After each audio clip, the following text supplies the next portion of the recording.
Hello, my name is Rox. I have made this video to address and discuss accusations and allegations against me that have recently been making the rounds in a lot of servers and media that I'm in, and servers that I'm not in.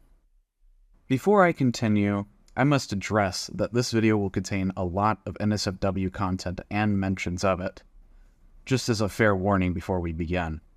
If you weren't aware of the meaning of NSFW before this video, NSFW means not safe for work. And in the content of this video, it refers to sexual content. And most importantly, this video was not made to antagonize or send hate to anyone. I never want to wish any harm upon the people involved with the situation with me. This video's sole purpose is to give some insight on what happened 2 to 3 years ago in 2 different communities. With that out of the way, let me begin to explain the timeline. To begin to illustrate the timeline of events, in 2019, I joined a Roblox game community called Slam Dunk Studios, the group behind the game Data Brawl. Data Brawl was a fighting game where you played as different computer viruses fighting each other, and the roleplay game had a wide variety of characters that you could play as. Through that year, I would become more and more connected with the community and even contribute some creations into the game, as well as helping with some model work. In the years of 2019 through 2020, however, was when I was a very immature person. I was very selfish, bossy, rude, and generally not a great person to be around in the server. The reason this was the case is because this was the first ever public server I'd been in. Before a public server, my only introduction to the internet was through sparse friend groups. To continue on, in 2020, I was promoted to be a moderator in the server, along with a couple other people at the time. From mid-2020 to late 2020, I also hosted a fan server for Data Brawl, which had its own community and fan game, Data Brawl Plus. And from that group, and also Slam Dunk Studios, many friend servers would emerge. And it's at this point where I have to explain the groomer accusation. A few months after I joined Slam Dunk Studios in early 2019, I met someone, whom, for privacy reasons, I will refer to as Paige. Over the course of a few months, Paige and I became pretty close friends, and after a little while, I had formed a crush on her. In the friends server that I owned, I met someone else. Once again, for the sake of privacy, I will refer to him as Tom. After about a month of playing games and hanging out, Tom had actually asked me if we could be in a relationship, which I said yes to, despite having a crush for Paige. For the next month after that, our conversations slowly morphed from playful banter to sexual conversations. Once again, for sake of context, at the time, I was 17, and Tom was about 15 to 16 years old, and Paige was about 15 years old. At the time, me and Tom were in a lot of friend groups from the community, a lot of which included NSFW channels, with which, I assume nowadays, has been removed because of the issue this created. What it all essentially boiled down to in my mind was that since my friends were doing it, it was okay for me to do it, which is not the case anymore, and I know better now. Being fueled by both sides, the conversations got extremely personal and deep, to the point where we both agreed to perform NSFW acts on a Discord call. Let it be known that this was completely consensual by both of us. This does not make the behavior acceptable in any way. I'm just explaining that neither of us forced each other to do it. It was simply just a spur-of-the-moment thing that happened that night. About a couple weeks after that, I had received a message from Paige saying how they had considered thoughts of being in a relationship with me. Me, thinking in the moment, was blinded by the thought of being with my original crush, not considering the person I was already with, and I had completely dropped Tom in the process. This was incredibly disgusting on my part, and is in no way acceptable, and I deeply apologize to both of the people who were involved. I can't exactly remember the layout of certain events, due to how long it's been, but somewhere in the mix there was someone we will call Buddy. Buddy at the time was 13 years old, and also had a crush on Paige. Me and Buddy became friends after Paige introduced me to them, and Buddy and I began to talk to each other about Paige in the same vein that I was talking about with Tom. In case if you were wondering, this is where the 13 to 17-year-old allegation pops up. My sincerest apologies and condolences to Paige for having to hear the truth of our conversations. But some of the things mentioned by Buddy were blown way out of proportion in regards to what was actually said.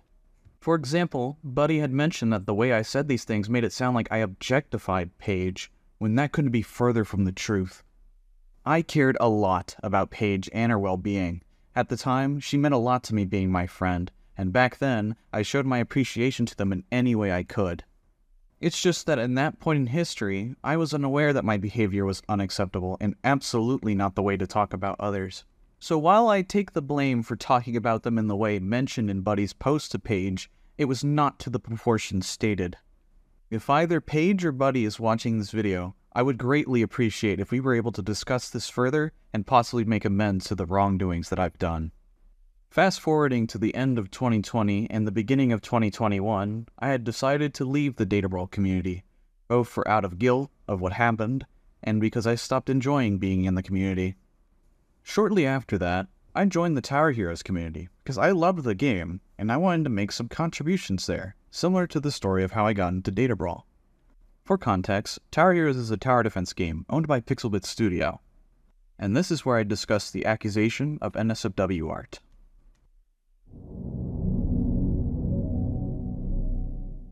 This section will be a bit shorter and more to the point than the events of Slam Dunk Studios, mostly because a lot of this occurred within a shorter time span.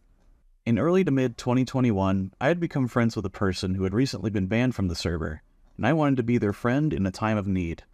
At this time, I had not changed much from the person I was from 2020, so I was still open to the idea of drawing NSFW content, and that's pretty much how me and them bonded.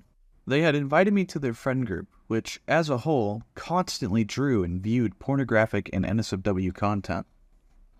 To fit in with their group, I joined in on their art drawing, which included the art which has been circulating around, including art depicting child characters, from which I assume the allegations of pedophilia are from. And I want to completely say that I do not support pedophilia, and never have supported it, and I never will. The reason the art was created was once again made to fit in with the friend group that also drew it. I am extremely sorry for partaking in that act, and it will not happen ever again. In late May of 2021, after saying I wanted to stop being friends with them due to them beginning to disrespect other friends of mine, they retaliated by leaking my art into Pixelbit Studios, a public server full of minors, none of which consented to seeing the art. None of the art that was leaked was ever meant to be public and was solely for this friend group.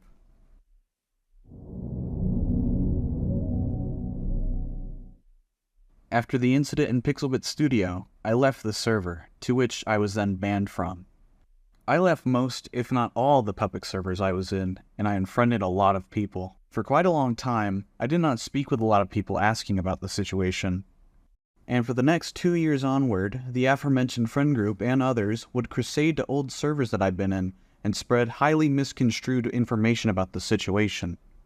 And with such, people have been covering the situation in videos and servers with said information, which has been further spreading confusion and negativity. And so, this video was made to break that silence.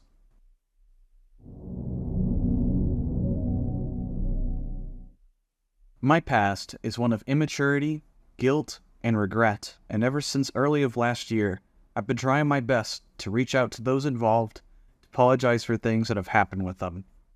Ever since these two incidents, I have changed a lot as a person. When I was banned from Pixelbit Studio in mid-2021 for what happened, I took the time to look back upon the past and to better myself. In fact, I took up keeping reptiles as a hobby for the sole purpose of giving myself time away from the internet, and time to spend with my family.